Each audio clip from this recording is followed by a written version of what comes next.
Le silence de notre lotissement, ce que nous appelions affectueusement les glycines, avait toujours été pour moi le symbole même de la réussite et de l'apaisement. C'était un quartier de banlieue comme on en voit dans les films, avec ses pelouses tondues au cordeau, ses allées pavées et ses enfants qui s'interpellent à vélo dans la douceur des fins d'après-midi. Élise et moi y étions installés depuis 8 ans. 8 années de construction patiente, de rituels partagés et d'une amitié profonde avec nos voisins d'en face, Marc et Sarah. Nous formions un quatuor inséparable. On ne comptait plus les barbecues du dimanche, les soirées jeux de société qui s'étiraient jusqu'à l'aube et surtout ces vacances que nous passions ensemble, louant chaque été une villa quelque part dans le sud pour que nos complicités ne s'émoussent jamais. Pour moi, Marc était plus qu'un voisin. Il était le frère que je n'avais pas eu, l'homme sur qui je pouvais compter pour un conseil de bricolage comme pour une confidence sur les doutes de la quarantaine. Et Élise était ma boussole, la femme avec qui chaque silence était une conversation et chaque projet une évidence. Ma vie était une mer calme, sans vagues, jusqu'à ce mardi d'octobre où un simple mal de tête a agi comme une tempête dévastatrice. La migraine a commencé vers 11h du matin. C'était une de ces crises lancinantes qui partent de la nuque pour venir s'installer derrière l'œil droit, transformant la lumière du bureau en une agression insupportable. À 14h, j'ai réalisé que je ne serais d'aucune utilité pour le reste de la journée. Mon patron, compatissant, m'a suggéré de rentrer me reposer. J'ai quitté le bureau dans un état de semi-conscience, l'essence exacerbée par la douleur.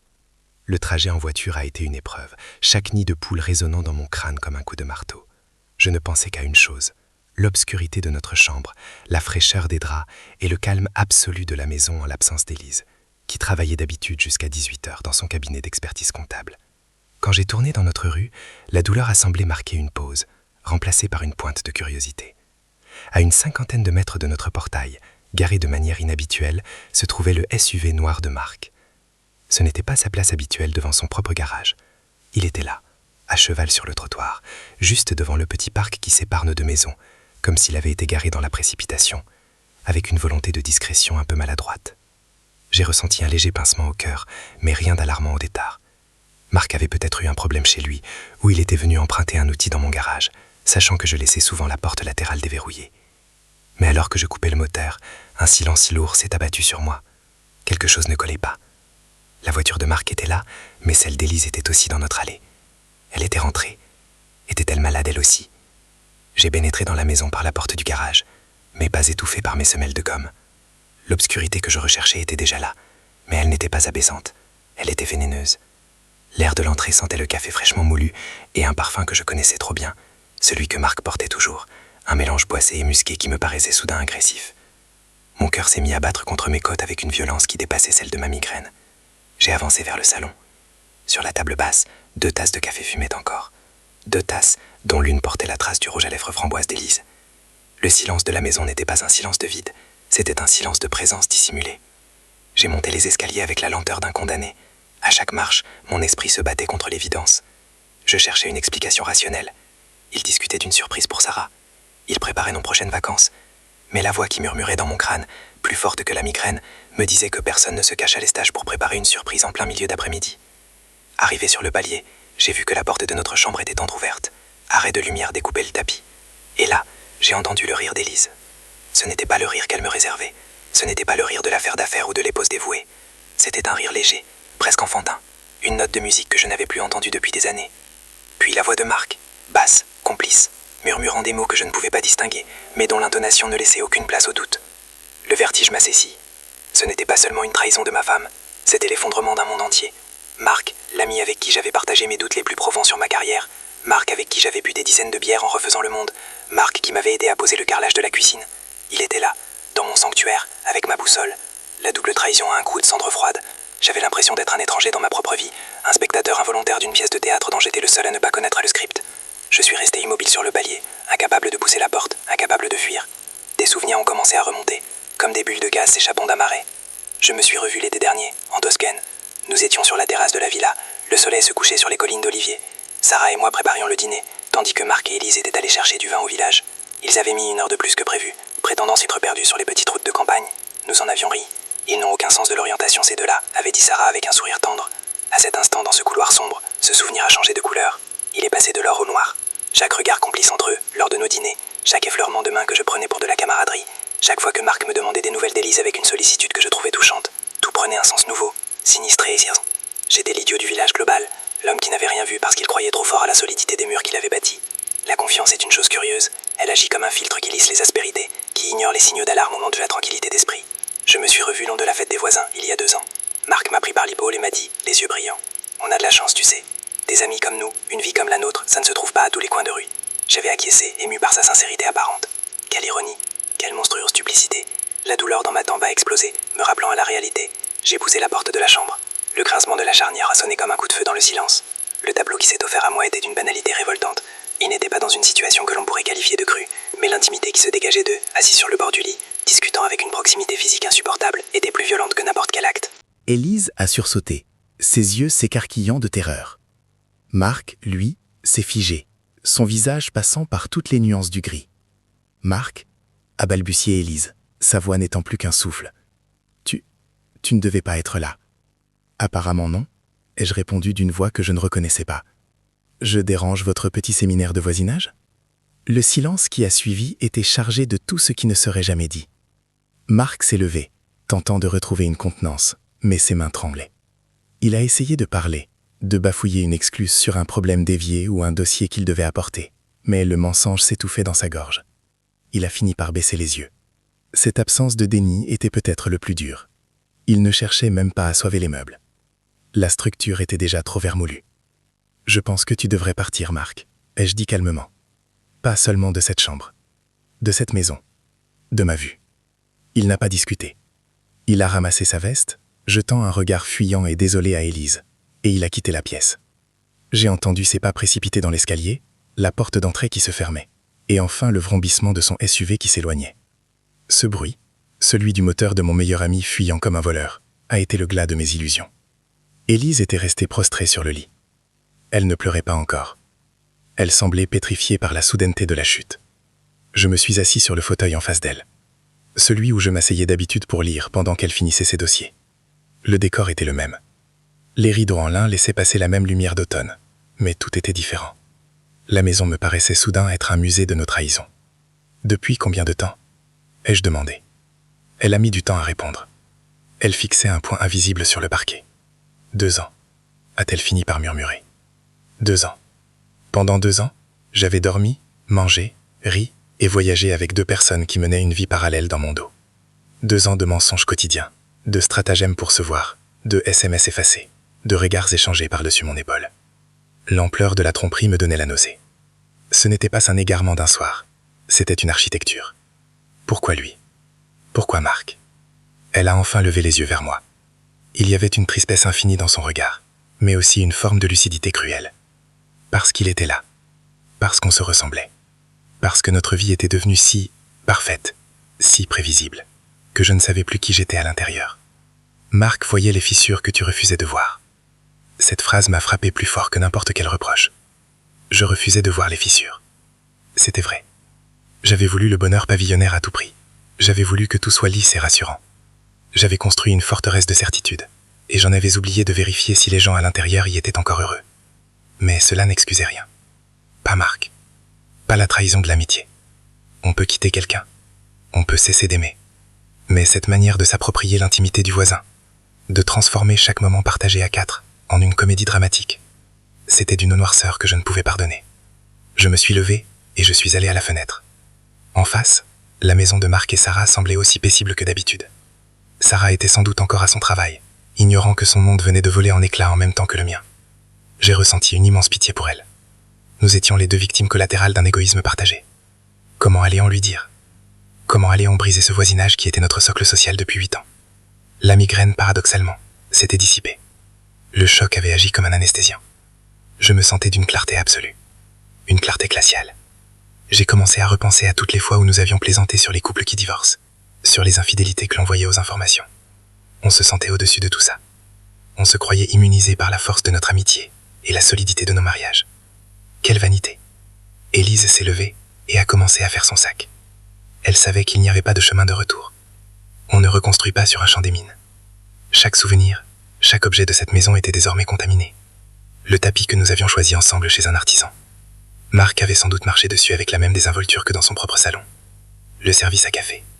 Ils l'utilisaient pour leurs après-midi secrets. La maison n'était plus un foyer. C'était un théâtre de crimes ordinaires. Pendant qu'elle rangeait ses affaires, je suis descendu dans le salon. Je me suis servi un verre de whisky.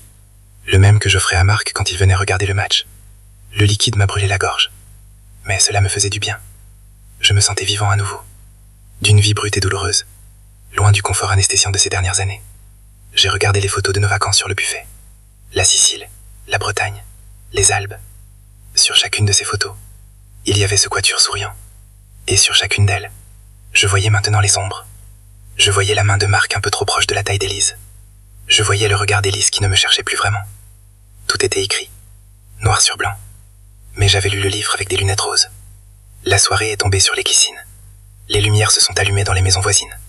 Les gens rentraient du travail. Les enfants criaient encore un peu avant le dîner. La vie continuait, imperturbable. Mais pour moi, le temps s'était arrêté à 14h30. Élise est descendue avec sa valise. Elle s'est arrêtée dans le hall, incapable de me regarder. « Je vais chez ma sœur », a-t-elle dit. « C'est mieux ainsi. Je suis désolée. Marc. Je veux dire, Luc. » Elle s'était trompée de prénom. Ce lapsus a été la touche finale. Le coup de grâce. Elle était déjà ailleurs. Elle habitait déjà une autre réalité où je n'étais plus qu'un obstacle à sa passion pour le voisin. Elle est partie, fermant la porte derrière elle avec une douceur qui me paraissait plus cruelle qu'un fracas. Je me suis retrouvé seul dans le grand silence de la maison. J'ai pensé à Sarah, là-bas, de l'autre côté de la rue. Devais-je aller la voir? Devais-je lui épargner encore quelques heures d'innocence? Ou devais-je lui donner l'arme pour se défendre contre le mensonge? J'ai décidé d'attendre. Le mal était fait, et la nuit portait conseil, même si je savais que je ne dormirais pas. Le sentiment de trahison double est une expérience de dépersonnalisation. On se demande qui on a été pendant toutes ces années. On remet en question chaque parole, chaque heure. Est-ce que Marc m'aimait vraiment en tant qu'ami? Ou étais-je simplement l'alibi pratique pour s'approcher de ma femme? Est-ce qu'Élise m'a jamais aimé? Ou n'était-elle qu'une actrice accomplie qui jouait le rôle de la femme parfaite pour masquer son vide intérieur? Les réponses n'avaient plus d'importance. Seul le résultat comptait. Le naufrage était total. J'ai passé la nuit à errer dans les pièces, touchant les murs, les meubles, essayant de me réapproprier mon espace. Mais l'ombre de Marc était partout. Son rire semblait résonner dans la cuisine. Ses conseils de bricolage me revenaient en mémoire comme des insultes. J'ai réalisé que je ne pourrais plus vivre ici. Ce quartier, ces Glycines qui nous plaisaient tant, tout cela était devenu une prison de souvenirs amers. Chaque fois que je sortirais ma voiture, je verrais sa maison. Chaque fois que je tondrais la pelouse, je craindrais de croiser son regard.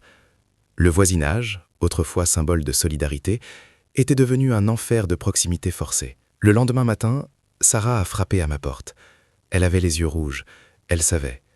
Marc avait dû lui avouer une partie de la vérité en rentrant. Elle est entrée dans la cuisine sans que je lui demande, et nous nous sommes assis l'un en face de l'autre, deux naufragés sur une mer de décombres. Nous n'avions pas besoin de parler. La douleur était la même, symétrique et absolue. Il m'a dit que c'était fini, qu'il voulait me reconquérir, a-t-elle murmuré d'une voix cassée. Et tu le crois? Comment pourrais-je? Chaque fois que je le regarderai, je verrai votre chambre. Chaque fois que nous irons en vacances, je me demanderai si c'est un nouveau stratagème. Nous avons pleuré ensemble, un peu. Non pas par amour l'un pour l'autre, mais par désespoir pour ce que nous avions perdu. Nous étions les garants d'un équilibre qui n'existait plus. L'amitié de longue date, ce trésor que nous pensions protéger, n'était qu'une monnaie de singe. Les mois qui ont suivi ont été une lente déconstruction. J'ai mis la maison en vente. Je ne pouvais plus supporter l'air de ce quartier. Marc et Sarah ont essayé de rester ensemble, mais je savais par des rumeurs de voisinage que leur couple n'était plus qu'un champ de ruines. Élise a fini par s'installer seule en ville. Notre divorce a été rapide, froid, purement administratif. On ne se parlait plus que par avocat interposé. Le grand amour, la complicité de 10 ans, s'était transformé en une liste de biens à partager et de comptes à solder. Parfois je repense à ce mardi d'octobre. Je me demande ce qui se serait passé si je n'avais pas eu cette migraine, si j'étais resté au bureau jusqu'à 18h comme d'habitude. J'aurais sans doute continué à vivre dans mon illusion. Nous aurions passé un autre Noël ensemble. Nous aurions ri aux blagues de Marc. J'aurais serré ma femme dans mes bras en me sentant l'homme le plus chanceux du monde. La vérité est un réveil brutal, mais le sommeil du mensonge est-il préférable? Je n'ai pas la réponse. Tout ce que je sais, c'est que la douleur de la vérité m'a rendu une forme de dignité que je ne soupçonnais pas. Je ne suis plus l'homme qui ignore les fissures. Je suis l'homme qui sait que les murs peuvent tomber et qui apprend à construire sans dépendre de l'image qu'il veut donner aux autres. La banlieue est loin derrière moi maintenant. Je vis dans un appartement au centre-ville. là où l'anonymat est une protection. Je ne connais pas mes voisins, et cela me va très bien. Je n'ai plus d'amis de longue date avec qui partager mes barbecues. J'ai quelques connaissances, des gens avec qui je parle de tout et de rien, mais je garde une distance de sécurité. La trahison de Marc m'a appris que la fraternité est une notion fragile, souvent sacrifiée sur l'autel du désir ou de l'ennui. Le secret du voisin n'était pas seulement celui d'une liaison, c'était le secret de notre propre fragilité. Nous pensions être des chênes, nous n'étions que des roseaux se donnant des airs de géants. Aujourd'hui, je regarde la vie avec une mélancolie apaisée. Je sais que l'amour peut mourir, que l'amitié peut trahir, et que le silence d'une maison peut cacher bien des tempêtes. Mais je sais aussi qu'on survit. On survit à la migraine, on survit à l'adultère, on survit même à la perte de son meilleur ami. On avance, un pas après l'autre, dans un monde qui n'est plus parfait, mais qui est enfin réel. Il m'arrive encore de passer devant les glycines, par hasard, lors d'un déplacement professionnel. Les glycines sont toujours là, accrochées aux façades. Les pelouses sont toujours vertes. Rien n'a changé en apparence. Et pourtant, pour moi, c'est une ville fantôme. Je vois les spectres de 4 amis riant autour d'une table en fer forgé. Je vois l'ombre d'une trahison qui plane sur les toits. Je ne m'arrête pas. Je continue ma route. Le passé est une terre étrangère où je n'ai plus de passeport. L'histoire de Luc, Élise et Marc est une histoire banale, au fond. Des milliers de couples vivent cela chaque jour. Mais quand c'est votre vie, quand c'est votre cœur qui est sur l'étal, la banalité n'est d'aucun secours. On se sent seul au monde, unique dans sa douleur. Et puis le temps passe, la blessure se transforme en cicatrice, et on réalise que cette épreuve nous a forcés à regarder en face ce que nous sommes vraiment, dépouillés de nos artifices sociaux et de nos certitudes de banlieue. Je ne déteste plus Marc. La haine demande trop d'énergie, et il ne mérite plus que je lui en accorde. Je ressens juste un grand vide quand je pense à lui. Un vide à la place de l'amitié, un silence à la place des rires. C'est peut-être cela, la punition ultime pour un traître. Devenir une absence, une non-existence dans l'esprit de celui qui l'a trahi. Quant à Lilise, je lui souhaite de trouver ce qu'elle cherchait dans les bras d'un autre, même si je doute que l'on puisse construire quelque chose de solide sur les cendres d'un foyer dévasté. Le soir, quand je rentre dans mon appartement, je prends parfois le temps de regarder le coucher du soleil par ma fenêtre. Il n'y a pas d'olivier, pas de villa en Toscane, juste les toits de la ville et le bruit lointain de la circulation. Mais je suis en paix. La migraine n'est jamais revenue. C'est comme si mon corps m'avait envoyé ce signal d'alarme ultime pour me forcer à ouvrir les yeux, et qu'une fois la mission accomplie, il m'avait laissé tranquille. J'ai perdu ma femme, j'ai perdu mon ami, j'ai perdu ma maison, mais j'ai retrouvé ma vue. Et dans ce monde parfois sombre, c'est déjà beaucoup. La vie tranquille en banlieue n'était qu'un chapitre, un beau chapitre aux pages jaunies par le mensonge. Le livre n'est pas fermé, il continue, avec de nouveaux personnages, de nouveaux décors, et une intrigue qui, je l'espère, sera plus honnête. Le secret du voisin est désormais connu de tous, et dans la lumière de la vérité, les ombres n'ont plus de prise sur moi. Je respire enfin, sans douleur, sans peur, dans la clarté d'une vie simplifiée par l'épreuve. Je repense à la voiture de Marc, si mal garée ce jour-là. Ce détail, cette petite erreur de calcul de sa part, a été le grain de sable qui a fait dérailler la machine. C'est souvent ainsi que les grands secrets se révèlent, par une petite inattention, une hâte coupable, un hasard malencontreux. On pense maîtriser le mensonge, mais le mensonge finit toujours par nous échapper, par laisser une trace, un indice, une odeur de café ou une voiture sur un trottoir. Personne n'est un maître du jeu éternel. Le silence de ma nouvelle vie est un silence de reconstruction. Chaque jour, j'ajoute une pierre à mon propre édifice, un édifice que je ne partage plus per personne pour l'instant, mais dont les fondations sont, cette fois, posées sur le roc de l'expérience. Je ne cherche plus de coiture, je ne cherche plus de voisins frères, je cherche juste la paix, cette paix intérieure qui vient quand on n'a plus rien à cacher, et plus rien à craindre des révélations de l'après-midi. L'histoire se termine ici dans ce calme retrouvé. Les glycines continueront de fleurir chaque printemps. D'autres couples s'installeront dans le quartier. D'autres amitiés naîtront autour d'un barbecue. J'espère pour eux qu'ils sauront regarder les fissures, qu'ils sauront s'écouter vraiment, et qu'ils n'auront jamais besoin d'une migraine pour découvrir ce qui se cache derrière les portes fermées. Car si la vérité libère, elle laisse aussi des marques indélébiles sur l'âme de ceux qui la découvrent trop tard. Je ferme les yeux, et pour la première fois depuis longtemps, l'image de Marc et Élise ne me fait plus mal. Elle s'efface, emportée par le vent de ma nouvelle existence. Je suis seul, oui, mais je suis entier. Et dans le grand tumulte du monde, c'est sans doute la seule chose qui compte vraiment. Le secret est éventé, la trahison est consommée. Et moi, je suis toujours là, debout, prêt à accueillir ce que demain m'apportera, sans l'ombre d'un voisin pour obscurcir mon chemin. Fin d'un monde, début d'un autre. C'est ainsi que la vie continue, entre ombres et lumières, dans la vérité crue d'un présent enfin retrouvé.